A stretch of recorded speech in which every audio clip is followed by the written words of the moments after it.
توبہ کرے، اللہ سے معافی مانگے، استغفار کرے، سچے دل سے اللہ کی طرف لوٹے، اور دیکھیے کہ یہ مصیبت ہمارے لیے نعمت ثابت ہوگی، یہ مصیبت ہمارے لیے کامیابی ثابت ہوگی۔ ضروری ہے کہ ہم پہچانیں، یاد کریں کہ یہ آزمائشیں ہمیں ہمارے گناہوں کی یاد دہانی کرا رہے ہیں۔ ان آزمائشوں کی ایک عظیم حکمت یہ بھی ہے کہ ان آزمائشوں میں ہمیں اللہ کے فضل اور اللہ کی نعمت اور اللہ کی عافیت کتنی عظیم اس کا احساس ہوتا ہے۔ جب نعمتیں انسان کے پاس ہوتی ہیں وہ ان کی قدر نہیں کرتا، جب نعمت چھوٹ جاتی ہے تب اس سے افسوس ہوتا ہے۔ قریبی رشتہ دار ہیں، والد ہیں، اولاد ہے، ماں باپ ہیں، جب موت ہو جاتی ہے تب انسان کو اندازہ ہوتا ہے کہ کس قدر عظیم نعمت میں نے کھو دی، کس قدر بڑی نعمت مجھ سے چھوٹ گئی۔ انسان صحت مند ہے، ایک ایسی بیماری مبتلا ہو گیا جو اس کا پیچھا نہیں چھوڑ رہی، تب وہ پہچانتا ہے کس قدر یہ عظیم نعمت تھی صحت میرے لیے۔ تو یہ جو آزمائشیں ہیں، یہ جو امتحانات ہیں، یہ اللہ کی نعمتوں کا احساس دلاتی ہیں۔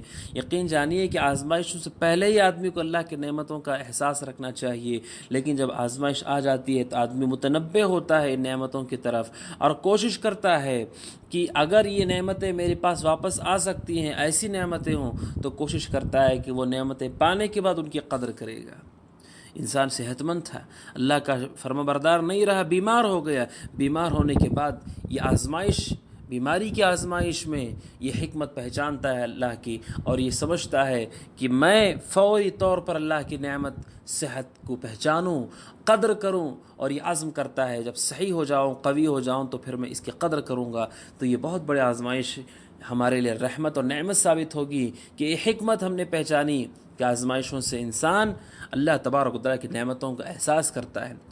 آپ دیکھیے مسجدیں بند ہو گئی ہیں، مسجدوں کے دروازے بند ہیں، لوگ اب مسجدوں کی طرف شوق رکھتے ہیں اور یاد کر رہے ہیں وہ اوقات جب لوگ امام کے پیچھے ایک صف ہو کر کے نماز پڑھا کرتے تھے، صبح شام قرآن و حدیث کا علم حاصل کرتے تھے، علماء سے استفادہ کرتے تھے، لوگ آج احساس کر رہے ہیں۔